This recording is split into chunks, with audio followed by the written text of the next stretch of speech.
Right ఇక breaking న్యూస్లోకి వెళితే ఈ మధ్యకాలంలో అత్యాచారాలు మహిళలపైన దాడులు రోజు రోజుకి పెరిగిపోతున్నాయి.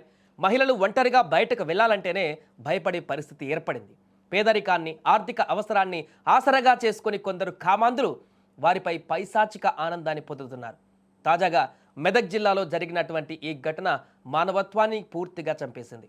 ఒక మహిళ ఆర్థిక స్థితిని ఉపయోగించుకొని అత్యాచారం చేసి చిత్రహింసలు పెట్టి చివరకు ఆమె మృతికి కారణమయ్యారు కొందరు కిరాతకులు. మెదక్ జిల్లా జానకంపల్లి పంచాయతీ పరిధిలోని ఒక తండాకు చెందిన మహిళకు రోజువారీ కూలీ పని దొరకలేదు.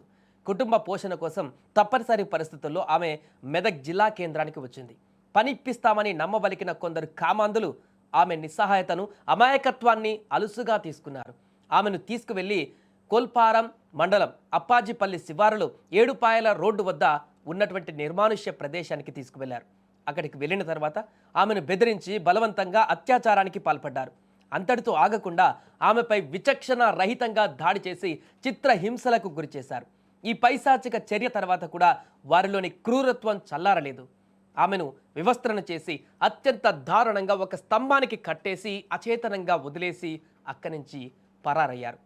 ఆ మహిళ రాత్రంతా చలిలో అక్కడే నగ్నంగా విగత జీవిగా ఆ స్తంభానికి బందీగా ఉండిపోయింది.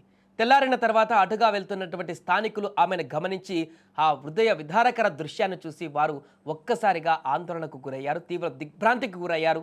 ఏం చేయాలో పాలుపోని స్థితిలోకి వెళ్ళిపోయారు. వెంటనే పోలీసులకు సమాచారం ఇచ్చారు. ఘటనా స్థలానికి చేరుకున్న పోలీసులు ఆ మహిళను విడిపించి తక్షణమే మెదక్ ఆసుపత్రికి తరలించారు. అప్పటికే ఆమె స్పృహ తప్పిపోయినట్టుగా తెలుస్తుంది. ఆమె పరిస్థితి అత్యంత విషమంగా ఉండడంతో మెదక్ వైద్యులు మెరుగైన చికిత్స కోసం హైదరాబాద్లోని ఎంజీఎం ఆసుపత్రికి తరలించాలని సూచించారు. అయితే ఎంజీఎంకు తరలిస్తుండగానే మార్గ మధ్యలోనే ఆమె ప్రాణాలు కోల్పోయింది. కూలి పని ఇప్పిస్తానని నమ్మించి అత్యాచారం చేసి చిత్రహింసలు పెట్టి ఆమె మృతికి కారణమైన ఈ ఘటన స్థానికంగా తీవ్ర విషాదాన్ని నింపింది.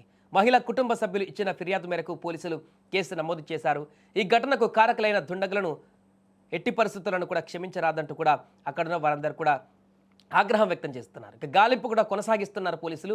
అన్ని సీసీ కెమెరాలను కూడా పర్యవేక్షిస్తున్నారు. అమ్మాయిని ఎక్కడి నుంచి తీసుకొని రావడం జరిగింది, ఏ ప్రాంతానికి ఎలా తీసుకువచ్చారు, అన్ని జల్లడ పట్టి సీసీ కెమెరాల్లో ఈ యొక్క దుండగులను రాక్షసులను పట్టుకునేందుకు గాలింపు చర్యలు కూడా కొనసాగిస్తున్నారు. ఇలాంటి కామందులకు ఇలాంటి రాక్షసులకు బహిరంగంగానే శిక్షించాలంటూ కూడా బహిరంగంగానే వారి అంతు చూడాలంటూ కూడా అక్కడ ఉన్నటువంటి స్థానికులు అందరూ కూడా తీవ్ర దిగ్భ్రాంతి వ్యక్తం చేస్తున్నారు, ఆగ్రహం వ్యక్తం చేస్తున్నారు. మెదక్ జిల్లాలో జరిగినటువంటి ఈ దారుణ ఘటన ఒక్కసారిగా కలకలంగా మారింది.